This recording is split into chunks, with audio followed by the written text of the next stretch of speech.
네, 안녕하세요. AI 튜터입니다. 여러분들 어제 그 사건 들으셨나요? 바로 이제 클로드 코드 소스 코드가 유출되었다는 건데요. 이제 맵이라는 파일로 인해서 유출이 되었다라고 누가 트위터에 작성을 해주면서 그때부터 본격적으로 사건이 시작됩니다. 네, 사실 소스 코드가 굉장히 길고 복잡하기 때문에 이거를 우리가 일일이 하나씩 분석하기는 굉장히 어려움이 있습니다. 또 클로드 측에서 이제 소스 코드 유출을 더 이상 방지하고 있기 때문에 소스 코드 전체 코드도 보기 어려워졌습니다. 그러면 우리가 할 수 있는 일은 이제 클로드 코드 전체 소스 코드를 분석한 사람들의 그 글을 보는 거겠죠. 여기 클로드 코드의 전체 소스 코드를 분석한 거를 잘 정리를 해주신 블로그를 봤는데요. 이걸 통해서 한번 설명해 드리도록 하겠습니다. 네, 우리가 자바스크립트나 아니면 타입스크립트로 코드를 짤 때 읽기 좋게 저희 눈에 보이잖아요. 근데 배포할 때는 용량을 줄이기 위해서 압축이랑 번들이라는 과정을 거쳐야 돼요. 예를 들어서 공백을 지우거나 아니면 변수망을 원래는 긴 문자였다면 한 글자로 바꿔주는 거예요. 그러면 이제 사람은 읽기가 어렵지만 컴퓨터는 굉장히 빨리 읽을 수 있어요. 근데 사람이 읽을 수 없다는 게 좀 문제죠. 그래서 등장한 것이 바로 소스 맵이라고 합니다. 소스 맵에는 원본 코드 소스가 같이 들어있어서 실제로 원본 소스 코드가 소스 컨텐트 안에 들어있어요. 그래서 만약에 이 맵이라는 파일이 유출이 된다면 전체 소스 코드가 유출이 될 수 있는 거죠. 그래서 여기 나와 있는 대로 이그노어라는 걸 통해서 git 이그노어를 통해서 이 부분은 올리지 않는 것이 맞아요. 근데 이 부분을 올렸기 때문에 이제 유출이 된 거죠. 네, 그럼 유출된 것 중에서 중요한 부분 몇 가지만 한번 짚고 넘어가도록 하겠습니다. 지금은 코드 전체를 볼 수가 없어서 그냥 분석되어져 있는 내용들 가지고 제가 정리해 봤습니다. 네, 제가 정리한 내용은 6가지 핵심인데요. 이제 클로드 코드가 돌아가는 동작 방식에 대한 핵심과 그리고 클로드에서 앞으로 출시하게 될 혹은 이미 출시되었지만 우리한테 보이지 않는 것들에 대해서 설명해 드리도록 하겠습니다. 네, 클로드의 가장 큰 핵심은 이제 에이전트 루프로 동작한다는 방식입니다. 뭐 이런 식으로 무한 반복이 된다라고 하는데요. 이거를 약간 간단하게 설명해 드리면 우리 목수와 그리고 그 목수를 도와주는 보조가 있다라고 했을 때 이 목수가 이러이런 걸 개발해 줘, 이러이런 걸 만들어 줘라고 하고 얘가 그걸 들어서 이행을 합니다. 아, 그러면 만약에 목수가 이 나무 판자를 자르자라고 제안을 하면 이 조수가 자른 다음에 다시 이 목수한테 얘기를 해줍니다. 이렇게 잘랐습니다. 근데 만약에 그게 목수 마음에 들지 않는다면 다시 수정해줘. 이런 식으로 해서 끊임없이 작업 완료가 될 때까지 이 사람 마음에 들 때까지 하는 것을 이제 에이전트 루프라고 하는데요. 이런 식으로 동작하게 됩니다. 즉 목수는 이제 보고된 결과의 상태를 보고서 다음 행동을 결정합니다. 계속 진행을 하라고 요청을 할 건지 아니면 이만 완료하고 끝낼 것인지. 그리고 두 번째로 핵심적인 게 스트리밍 우선 원칙이라는 건데요. 스트리밍이란 거는 우리가 GPT나 제미나이한테 이제 채팅을 쳐서 답변을 받게 되면 한 글자 한 글자씩 나오잖아요. 그런 것들을 스트리밍이라고 하는데요. 근데 이 클로드 코드는 스트리밍 우선을 철저히 준수한다고 합니다. 그래서 모델이 답변을 생성하는 도중에도 도구 사용을 해야 되는 그런 경우가 발생하면 전체 문장을 다 끝내고 나서 도구로 호출하는 것이 아니라 즉시 해당 도구를 실행해서 병렬적으로 수행한다고 합니다. 그래서 예를 들어서 파일 A와 B를 읽고 요약해줘 라는 명령을 받으면 모델이 파일 A에 대해 말하기 시작하는 동시에 파일 B를 미리 읽어서 준비하는 식을 거칩니다. 스트리밍 우선 원칙과 그리고 에이전트 루프라는 것이 핵심입니다. 네, 토큰 절약 전략에 대해서 알기 위해서는 일단 컨텍스트 윈도우가 뭔지 알아야 됩니다. 제가 간단하게 설명해 드리면 이제 우리가 질문하죠. 질문한 것을 인풋 그리고 질문에서 나온 답을 아웃풋이라고 합니다. 그러면 이게 우리가 첫 번째 대화에서 이렇게 맨 처음에 친 다음에 그 다음에 이제 질문했을 때 우리가 생각했을 때는 그냥 이 첫 번째 질문하고 답변을 받는다고 생각하는 거잖아요. 근데 그게 아니라 이 턴 원, 첫 번째 질문과 답변을 받은 다음에 그 다음에 이 턴 원에서 받은 답변과 그리고 우리가 맨 처음에 질문했던 내용이 합쳐져서 다음번 인풋으로 들어갑니다. 우리가 질문한 내용과 함께요. 그래서 이것이 또 합쳐져서 어, 아웃풋이 만들어지게 되고 그리고 거기서 끝나는 것이 아니라 이게 다시 한 번 더 다음에 또 물어보게 된다면 이게 다시 합쳐져서 인풋으로 들어가고 우리의 질문이 들어가서 답변이 나오는 구조입니다. 근데 아무래도 LLM이 처리할 수 있는 한계가 있기 때문에 그 한계를 컨텍스트 윈도우, 즉 기억할 수 있는 한계를 컨텍스트 윈도우라고 합니다. 그래서 여러분들이 아셔야 될 거는 이제 여기서 좀 줄일 수 있는 부분들 있잖아요. 뭐 예를 들어서 아웃풋을 줄인다던가, 인풋을 좀 줄여본다던가, 이 둘 다를 줄여본다던가 이런 것들을 하는 역할을 하는 게 클로드 코드에 내장되어 있어서 이 부분에 대해서 간단하게 설명해 드리겠습니다. 이 부분은 이 포스트에서 가져온 건데요. 이 포스트에서 정리한 내용으로는 5단계에 나눠서 이제 클로드 코드가 진행을 한다고 합니다. 맨 처음에는 툴 리조트 버젯, 즉 대규모 실행 결과를 메모리에서 빼고 디스크에 저장해서 참조만 남기는 방식을 취한다고 하고요. 만약에 두 번째 단계에서는 이제 우리가 오래된 대화 같은 경우는 필요가 없을 수 있잖아요. 그런 대화 내역을 좀 잘라내서 길이를 좀 줄인다고 합니다. 세 번째는 마이크로 컴팩트라고 해서 이미지를 제거하거나 중복된 도구 결과를 정리하거나 미세 조정을 통해서 프롬프트 캐시를 적중률을 최적화시킨다고 합니다.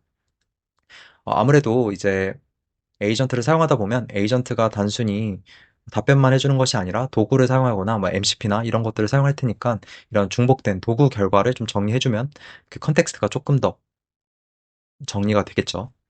네 번째는 컨텍스트 컬랩스라고 해서 긴 작업 과정을 짧은 요약문으로 치환해서 문맥의 부피를 줄이는 것을 의미합니다. 우리가 어떤 작업을 수행할 때 그 문맥들이 쌓이게 되는데 그 문맥들을 조금 줄여서 정리하는 방법이라고 보시면 됩니다. 5단계는 오토 컴팩트라고 합니다. 전체 대화 내용을 별도의 모델 호출을 통해서 완전히 요약해서 핵심만 남기는 방식입니다. 네, 그리고 네, 세 번째인데요. 서브 에이전트와 코디네이터 모드입니다. 코디네이터는 그냥 팀장이라고 보시면 돼요. 우리가 팀장이 각자 직원들한테 일을 할당해 주잖아요. 마찬가지입니다. 이 코디네이터가 이 서브 에이전트들한테 일을 할당해 줍니다. 만약에 사용자가 로그인 기능이 있는 웹사이트를 만들어줘 라고 하게 되면 에이전트 툴을 통해서 서브 에이전트, 서브 에이전트, 서브 에이전트, 프론트엔드 담당 서브 에이전트 이런 식으로 만든 다음에 얘네한테 각각의 역할을 할당해 줍니다. 근데 여기서 UDS 인박스라는 게 있는데 결국에는 이 백엔드를 만드는 것, 그리고 프론트엔드를 만드는 것, 그리고 데이터베이스를 만드는 것, 다 개별적인 작업이지만 결국에는 문맥을 공유하고 있어야 됩니다. 그럴 때 사용하는 것이 UDS 인박스라고 합니다. UDS 인박스를 통해서 얘네들끼리 교환도 하고, 그 다음에 작업 공간도 공유하는데, 그건 스크래치 패드라고 해서 공용 작업 공간도 만들어서 사용을 한다고 합니다. 네, 이런 패턴을 예전에도 설명해 드렸는데, 오케스트레이션 워커 패턴이라고 합니다.